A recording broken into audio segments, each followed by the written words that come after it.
Les pido por favor que vayan al libro de Éxodo, capítulo 3. Éxodo, capítulo 3. Y vamos a leer los versículos 13 y 14. Entonces dijo Moisés a Dios: he aquí, si voy a los hijos de Israel y les digo, el Dios de vuestros padres me ha enviado a vosotros, tal vez me digan, ¿cuál es su nombre? ¿Qué les responderé? Y dijo Dios a Moisés: yo soy el que soy. Y añadió: así dirás a los hijos de Israel, yo soy, me ha enviado a vosotros. Hace unos años yo tuve que viajar a Canadá por razones ministeriales y unos amigos, hermanos en la fe muy queridos tuvieron la gentileza de llevarme a conocer las cataratas del Niágara. Y mis hermanos, cuando uno se expone a un espectáculo natural como las cataratas, de manera espontánea surge un wow, aunque no sea pronunciado con la boca, pero que se produce en el corazón. Decir que aquello fue impresionante se queda corto de lo que experimenté ese día. Ahora, cuando uno se encuentra en situaciones como esas y contempla algo tan espectacular, uno no tiene que decirse a sí mismo, ahora debo abrir la boca y decir wow, porque eso sería lo más apropiado. Además de que no quiero que los hermanos que han hecho el esfuerzo de traerme a la catarata piensen que yo me he sentido decepcionado. No, mis hermanos, las emociones no funcionan así. Uno simplemente se detiene a contemplar ese espectáculo, millones y millones y millones de galones de agua cayendo por minutos arcoíris que se forman en el fondo de las cataratas cuando el agua rompe y se convierte en vapor, un ruido atronador, y en una forma natural uno dice wow. Así funcionan nuestras emociones y así funciona nuestra adoración.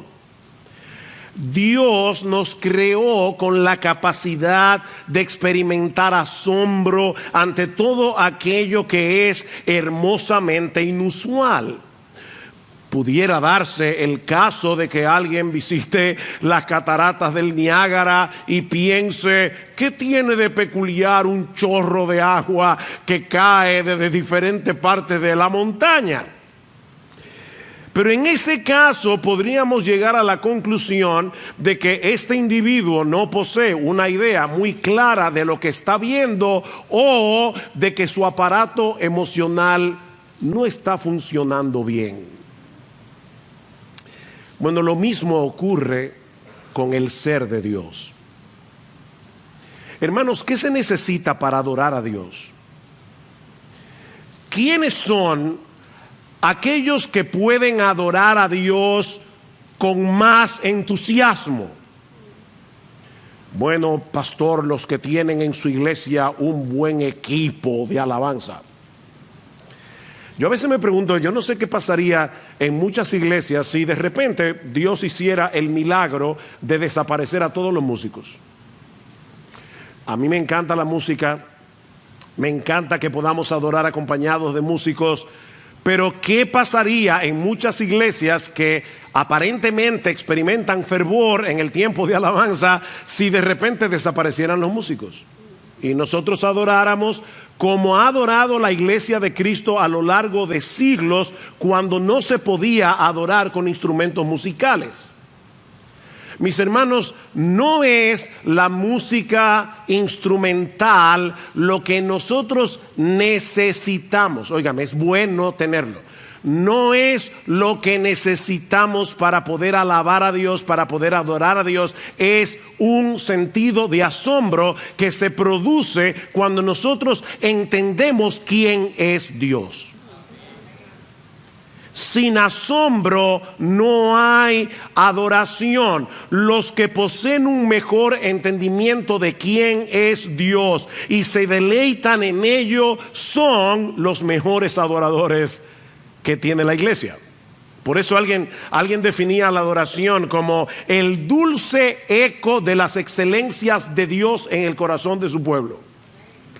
¿Qué es la adoración? Es el dulce eco de las excelencias de Dios en el corazón de su pueblo. Nuestro Dios es absolutamente inusual, porque no hay nadie como Él en toda la creación, nada que se le compare. Él es infinito en su ser, infinito en sus perfecciones, lleno de gloria, lleno de belleza, lleno de majestad, de modo que es imposible conocerle y contemplarle sin ser movidos a sobrecogernos y a proclamar y a querer expresar nuestra admiración.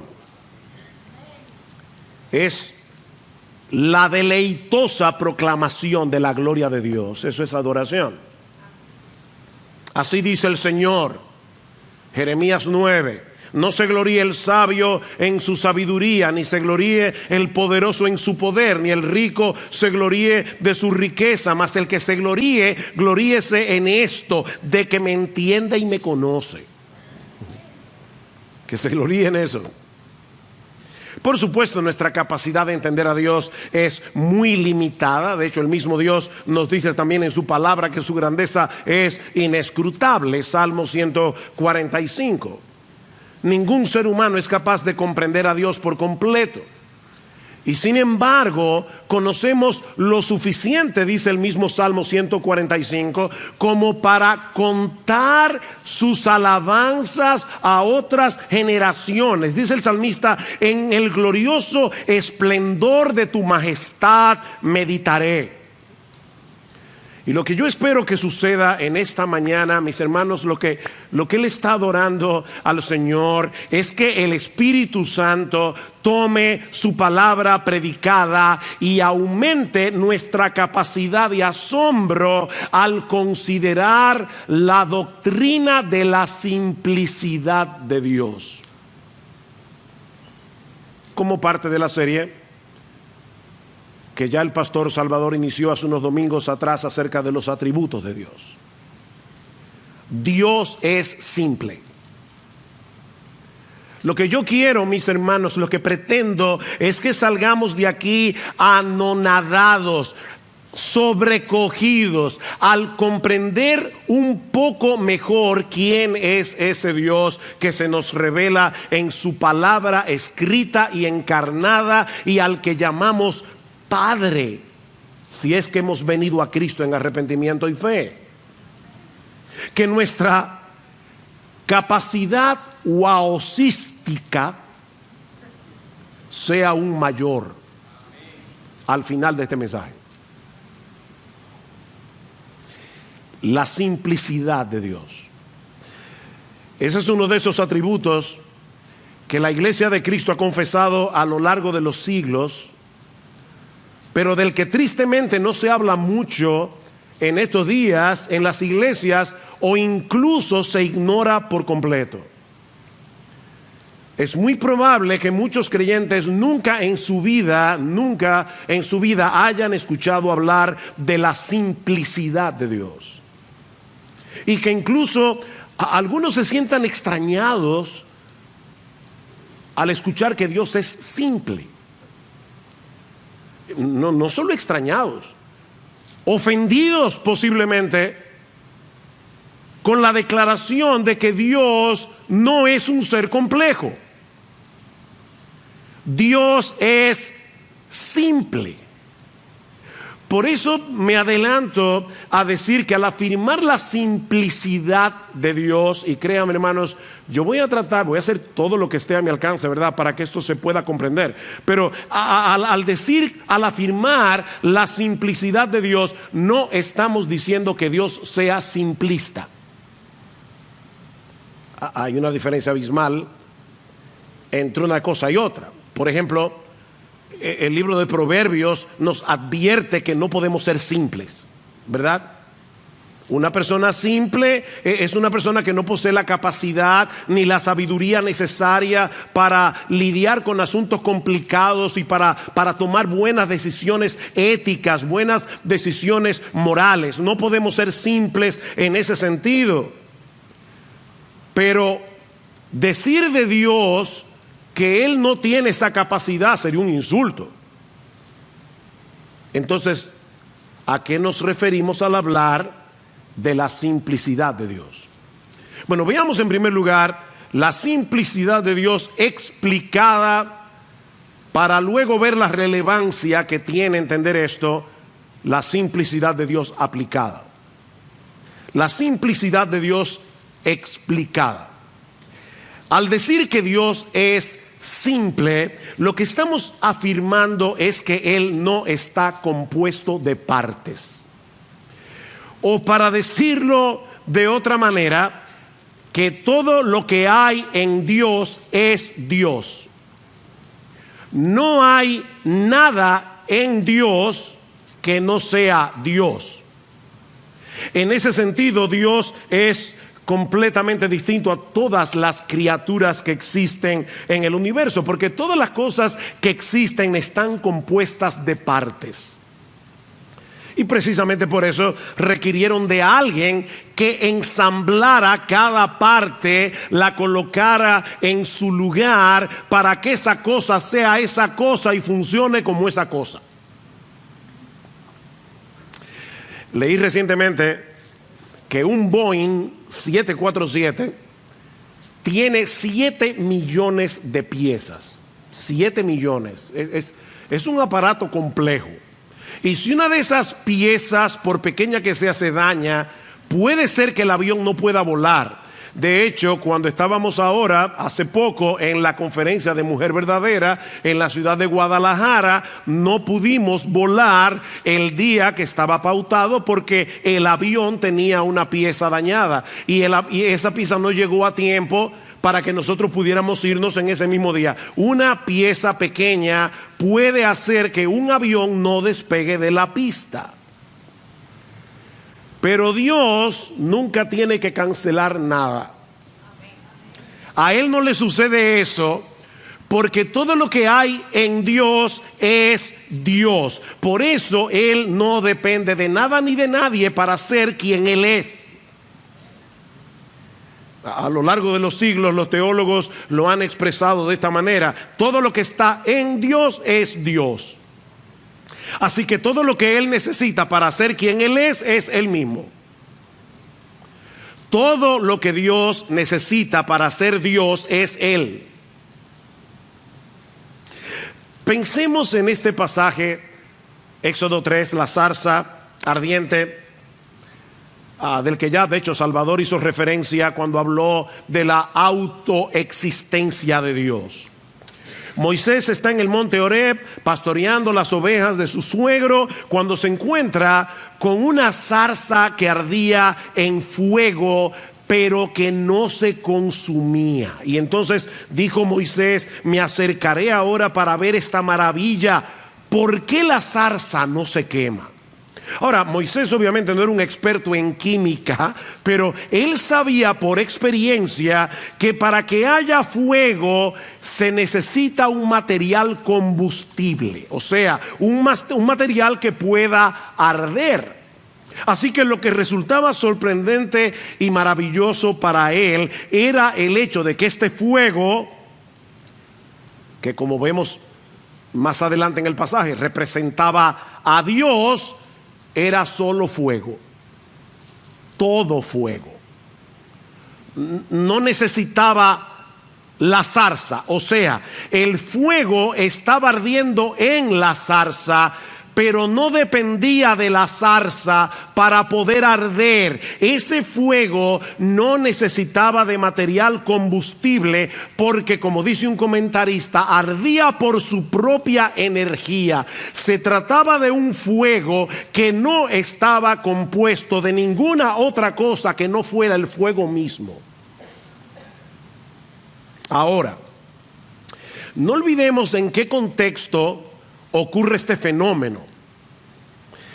En ese momento Dios iba a comisionar a Moisés para que regresara a Egipto para libertar a su pueblo, y Moisés iba a comenzar a poner una serie de excusas porque él no quería hacerlo. Noten el versículo 11 del capítulo 3. Pero Moisés le dijo a Dios: ¿y quién soy yo para ir a Faraón y sacar a los hijos de Israel de Egipto? Capítulo 4 versículo 1. Y Moisés respondió: ¿y si no me quieren creer ni escuchan mi voz? Versículo 10. Entonces Moisés dijo al Señor: por favor, Señor, nunca he sido un hombre elocuente, envía a otro.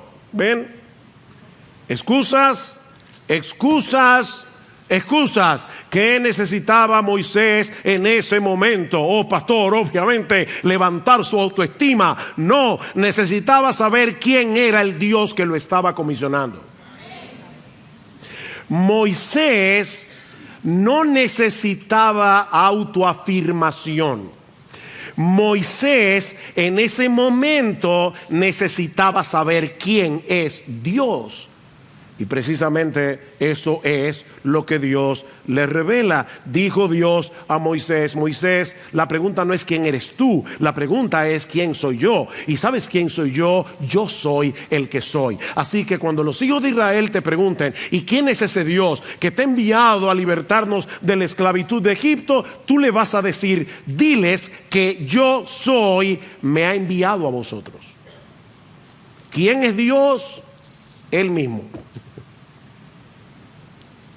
Decía el filósofo español José Ortega y Gasset. No es una avenida, es un filósofo. Decía José Ortega y Gasset: yo soy yo y mis circunstancias. ¿Han oído eso? Yo soy yo y mis circunstancias. ¿Qué quería decir el filósofo español? Bueno, lo que él está diciendo es: mi yo es solamente un ingrediente, una parte de mi vida, porque también están mis circunstancias, el medio en el que se ha desarrollado mi existencia. Eso también tiene que ver con quién soy yo. Pero en el caso de Dios, Él es quien Él es. Las circunstancias no juegan ningún papel. Así como el fuego de la zarza no necesitaba ninguna energía fuera de sí mismo para arder, Dios no necesita de nada fuera de sí mismo, ni para existir, ni para ser feliz. Y era ese Dios autosuficiente, absolutamente independiente, la fuente de todo ser y de toda vida, el que estaba enviando a Moisés a liberar al pueblo. Dios no necesitaba a Moisés para hacer su obra, pero todo lo que necesitaba Moisés era a Dios. Dios no necesitaba a Moisés, ni a ti, ni a mí, ni a nadie. Pero tú, yo y Moisés necesitamos a Dios. ¿Se dan cuenta, mis hermanos, que esta no es una enseñanza meramente académica que deba reservarse únicamente para los teólogos? Esta es una verdad esencial acerca del ser de Dios que los creyentes necesitamos conocer para alimentar nuestra confianza y nuestra admiración por Él. Nuestro Dios es quien Él es, porque todo lo que hay en Dios es Dios mismo. Él no está compuesto de partes. Ahora, consideremos por un momento, primero, lo que eso implica en cuanto a los atributos de Dios, y en segundo lugar, lo que eso implica para la doctrina de la Trinidad. Los atributos de Dios. La Biblia dice que Dios es amor, santidad, justicia, bondad, omnipresente, omnipotente, omnisciente, eterno, inmutable y todo lo demás. Pero eso no quiere decir que cada uno de esos atributos sea una parte de Dios. Como si Dios estuviera compuesto de un 30% de amor, 20% de santidad, 20% de justicia, 30% de poder. Los atributos de Dios, y créanme hermanos, ténganme paciencia, ustedes van a entender en un momento por qué esto es tan importante. Los atributos de Dios no son una parte de su esencia, sino que la esencia simple de Dios es todo eso en sí misma: amor, bondad, santidad, justicia, omnipotencia, etc. Tal vez nos ayude a hacer una comparación aquí. Seguramente todos nosotros hemos conocido a personas que son sabias y a personas que no lo son. ¿Sí o no? Sí. Bueno, la sabiduría no es una parte esencial de nuestra humanidad. O sea, se puede ser humano y no tener ni una pizca de sabiduría. ¿Sí o no? Sí. Se puede carecer de bondad. Hitler era ser humano, y Stalin, y Lenin, y Pol Pot, y Mussolini eran seres humanos, porque la bondad no es un atributo esencial de la humanidad. Pero no en el caso de Dios. Él no puede perder ninguno de sus atributos, porque cada uno de ellos es parte de su esencia única y simple. Por eso es que la Biblia dice en 1 de Juan capítulo 4 versículo 8 que Dios es amor. Dios es amor. No es que Dios tiene la capacidad de amar, no es que Dios ama, no, es que la naturaleza misma, la esencia misma de Dios es amor. El amor realmente es Dios, y Él ha dado al hombre la capacidad, por ser hechos a la imagen y semejanza del Señor, de poder amar relativamente, pero Él es absolutamente amor. Él es luz. No es que Él tiene santidad, es que Él es la santidad. Y lo mismo podemos decir del resto de sus atributos. Por eso decía el teólogo Sinclair Ferguson que en última instancia Dios tiene un solo atributo: su divinidad. Uno solo. ¿Cuál es el único atributo de Dios? Que Él es Dios. Y Dios, en su esencia, es todo eso: amor, santidad, justicia, poder.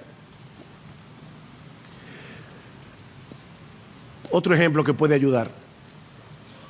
Pensemos en un rayo de luz pasando por un prisma. Como probablemente ustedes saben, en 1666 el matemático y científico británico Isaac Newton descubrió que si un rayo de luz pasa a través de un prisma de vidrio, se dividía en los 7 colores del arco iris: rojo, naranja, amarillo, verde, azul, índigo y violeta. Ahora fíjense, esa luz blanca ya contiene dentro de sí todos esos colores, pero la identidad individual de cada uno de ellos no se hace visible hasta que pasa a través del prisma. El prisma separa los colores y nos permite apreciarlos, pero en realidad, no lo olviden, es un rayo de luz blanca. Bueno, mis hermanos, de la misma manera, cuando la gloriosa, majestuosa, hermosa, maravillosa esencia divina llega a nosotros a través del prisma de su palabra, a través de su revelación, nosotros podemos apreciar los diversos colores de esa esencia única de Dios. Y entonces vemos que Dios es amor, bondad, justicia, santidad, omnipresencia, omnisciencia, omnipotencia, inmutabilidad, eternidad, pero un solo rayo de luz. Por eso Agustín de Hipona hablaba de la simple multiplicidad de Dios. La simple multiplicidad de Dios.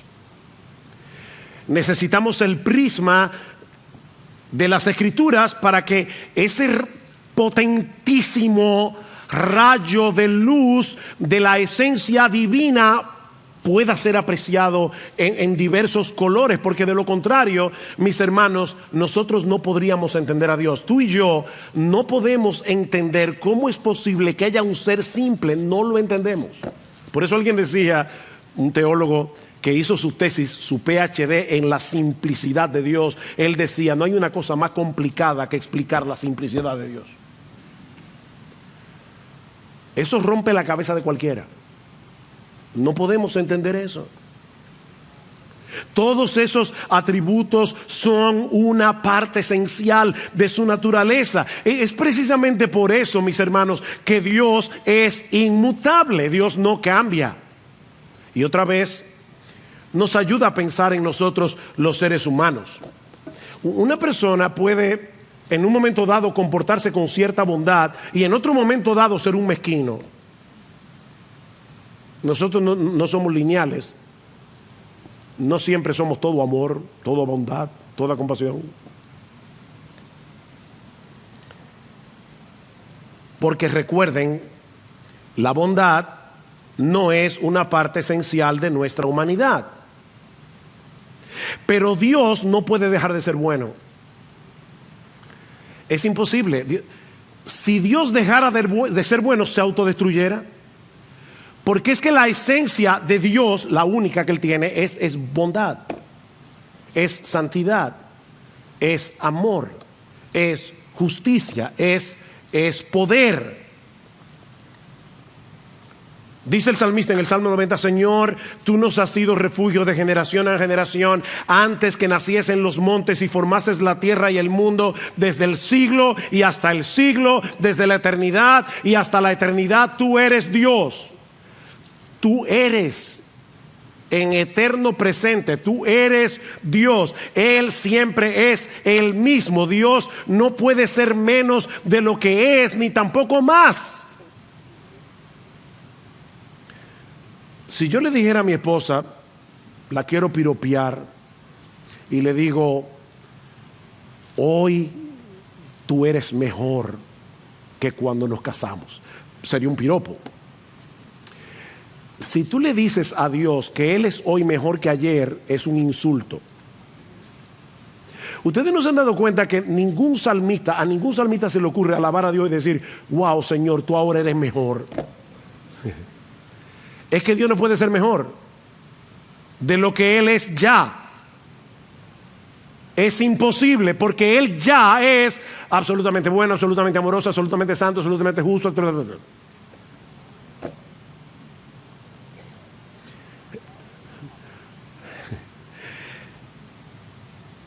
Dios no cambia porque es imposible que cambie. Es imposible, porque todo eso es su esencia. Pastor, ¿y qué de la Trinidad? ¿Cómo podemos congeniar la simplicidad de Dios con la Trinidad de Dios? Respuesta es precisamente porque Dios es simple que es trino.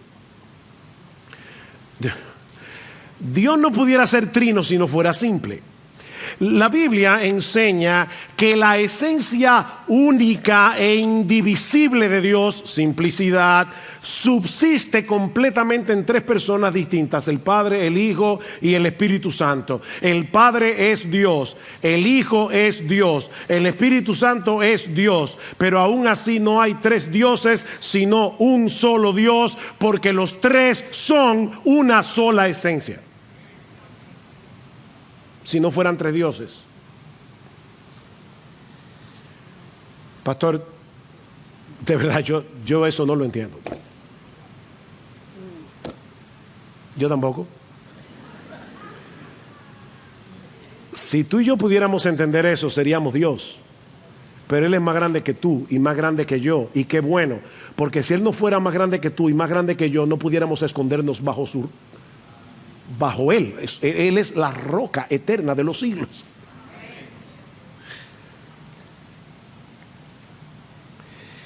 Jamás podremos entender con nuestra mente finita la Trinidad de Dios, pero esa es una verdad que Dios ha revelado en su palabra. Ahora, eso no significa, y aquí es que viene la parte importante, que Dios está compuesto de tres partes llamadas Padre, Hijo y Espíritu Santo. Un tercio el Padre, un tercio el Hijo, un tercio el Espíritu Santo. Como si cada una de las personas de la Trinidad poseyera un tercio de la esencia divina. De hecho, una vez escuché a alguien lamentablemente decir que la Trinidad, eso es fácil, se puede comparar con el huevo. O sea, el huevo tiene cáscara, yema y clara. La cáscara en sí misma no es el huevo, ni la yema en sí misma es el huevo, ni la clara en sí misma es el huevo. Es el huevo. O sea,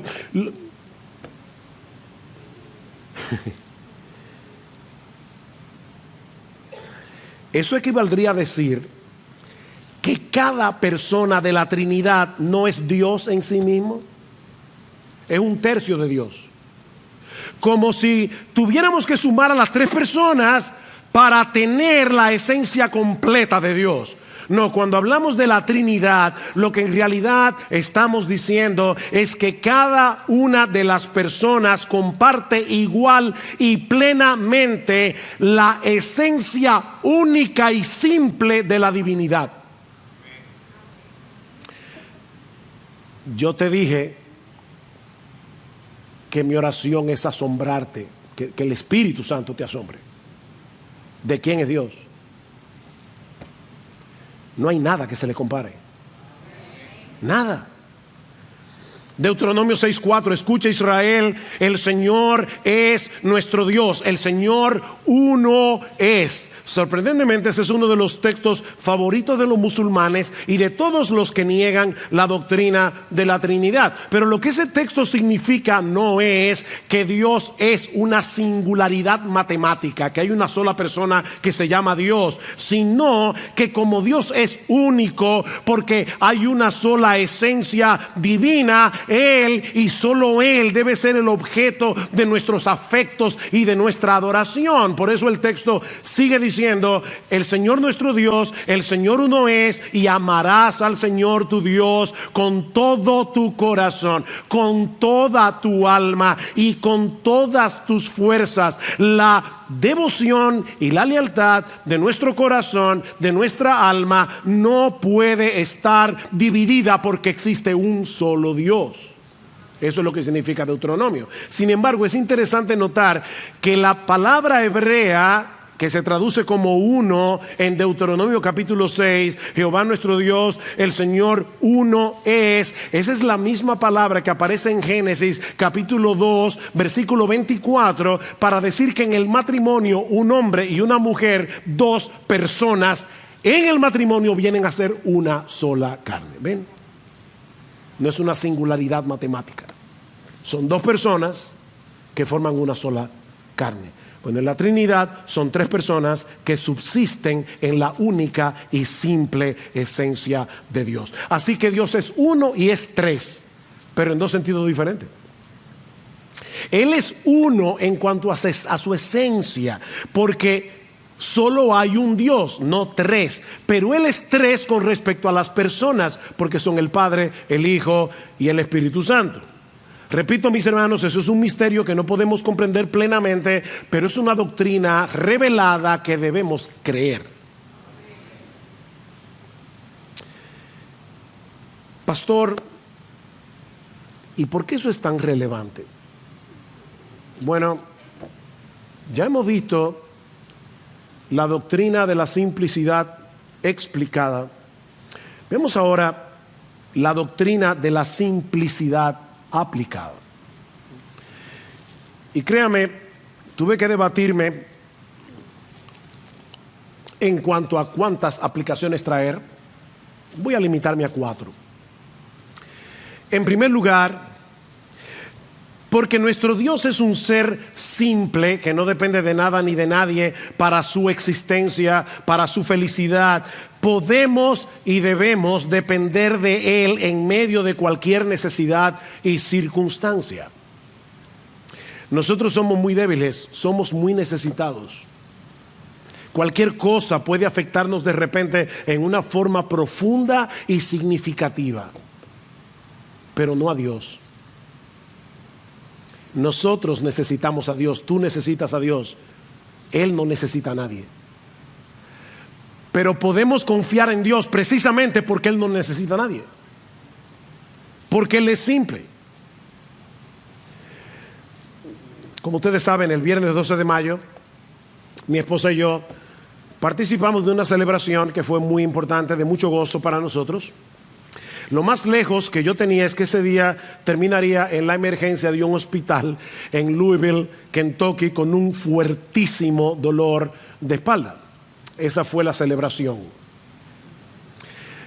Reflexionando después acerca de este incidente, yo decía, Señor, de verdad yo quiero tratar de entender, yo no necesito entender, pero yo quisiera como entender por qué pasó esto, qué tú me quieres enseñar.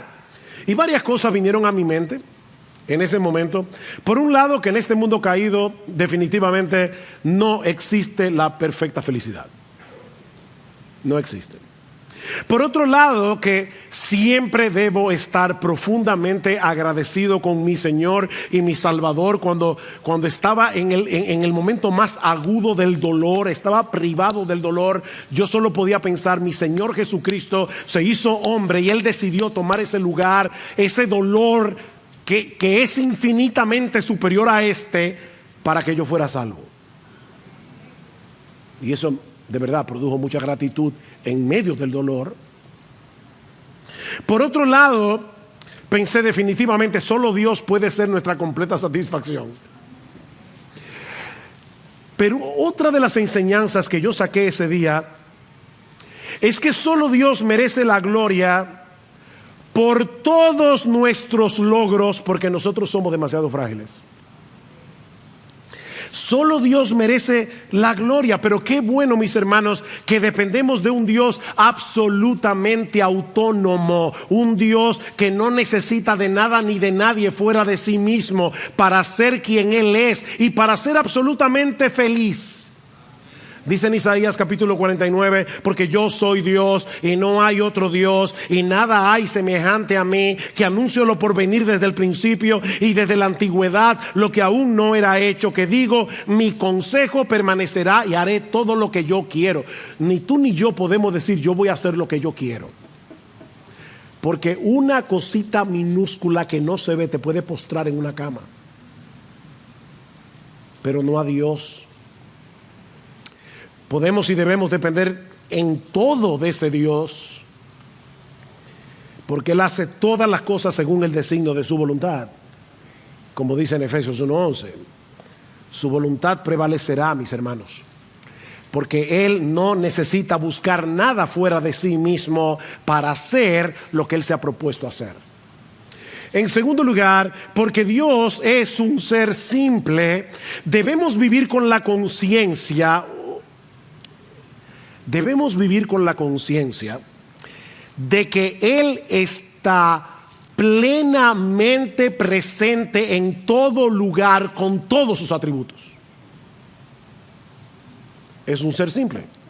La semana que viene me toca predicar sobre la omnipresencia de Dios. Ahora les adelanto que lo que eso significa no es, niños, Cuando Dios, la Biblia dice que Dios es omnipresente, lo que eso significa no es que Dios es grandote, grandote, grandote, tan grandote que Él llena todo el espacio. No. Lo que eso significa es que todo Dios está en todo lugar al mismo tiempo. Porque Él es una sola esencia. Todo Dios está en todo lugar. Salmo 139, delante y detrás me rodeaste y sobre mí pusiste tu mano. Tal conocimiento es demasiado maravilloso para mí. Alto es, no lo puedo comprender. ¿A dónde me iré de tu espíritu y a dónde huiré de tu presencia? ¿Sabe lo que dice el texto hebreo? ¿A dónde huiré de tu cara? Dice el texto hebreo. Estamos todo el tiempo en la cara de Dios. Ahora mismo puede ser que una hormiga esté pasando por aquí debajo, atrás, y yo ni cuenta me estoy dando de eso, porque yo tengo que poner mi cara ahí para poder verlo.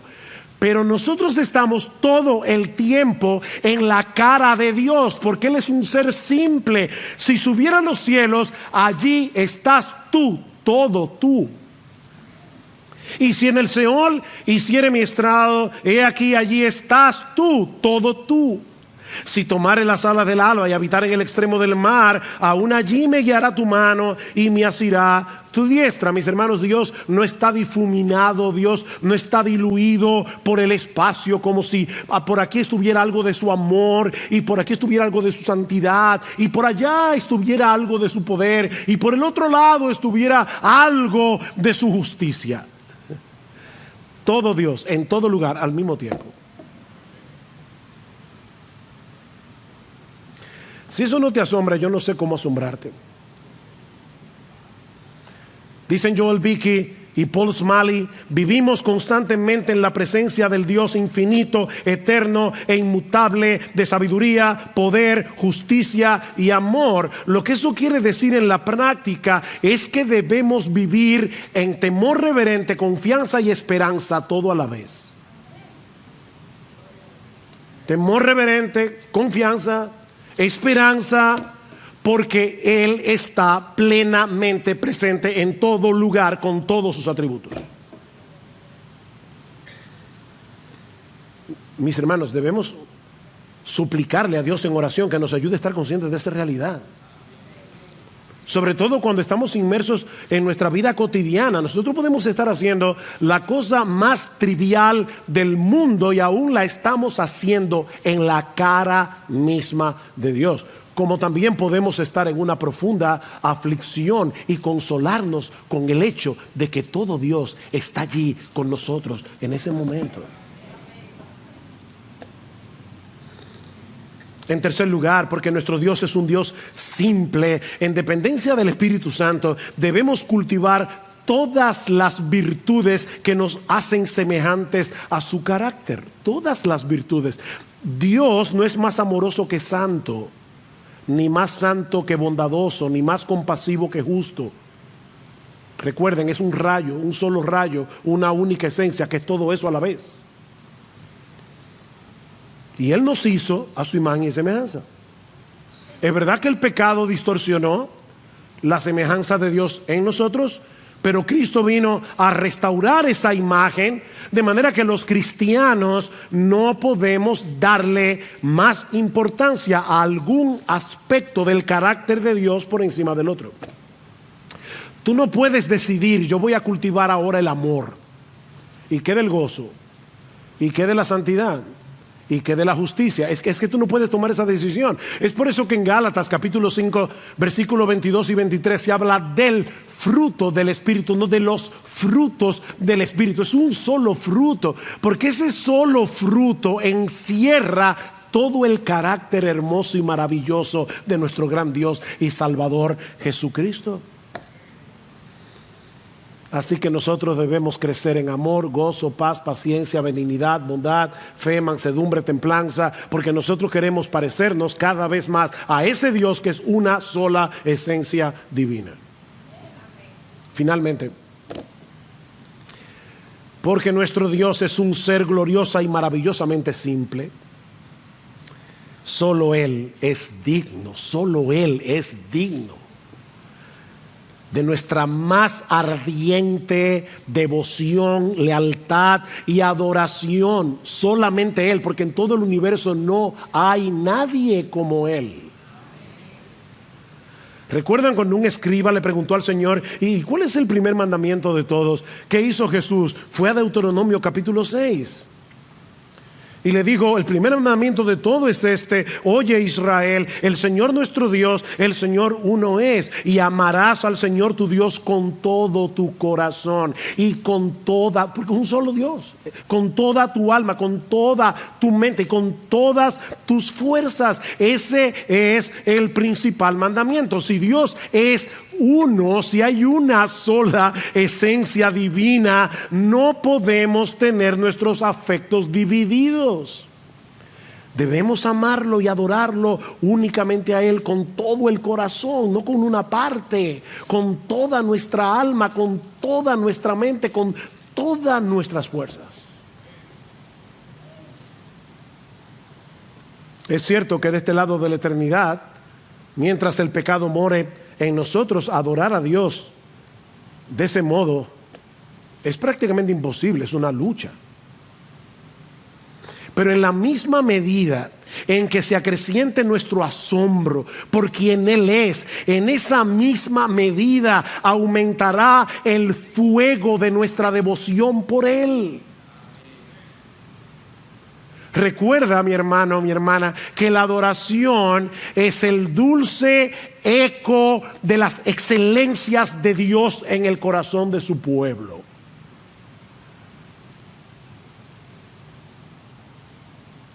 Mira, si pararse a contemplar las cataratas del Niágara o el cañón del Colorado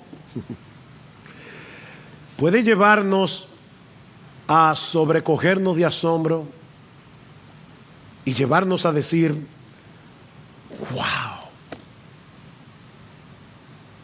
no existe nada ni nadie en el mundo que deba producir en nosotros un asombro mayor, un deleite mayor que ese glorioso Dios eterno, santo, justo, inmutable, sabio y bondadoso, al que los creyentes le llaman Padre por causa de nuestra unión con su Hijo.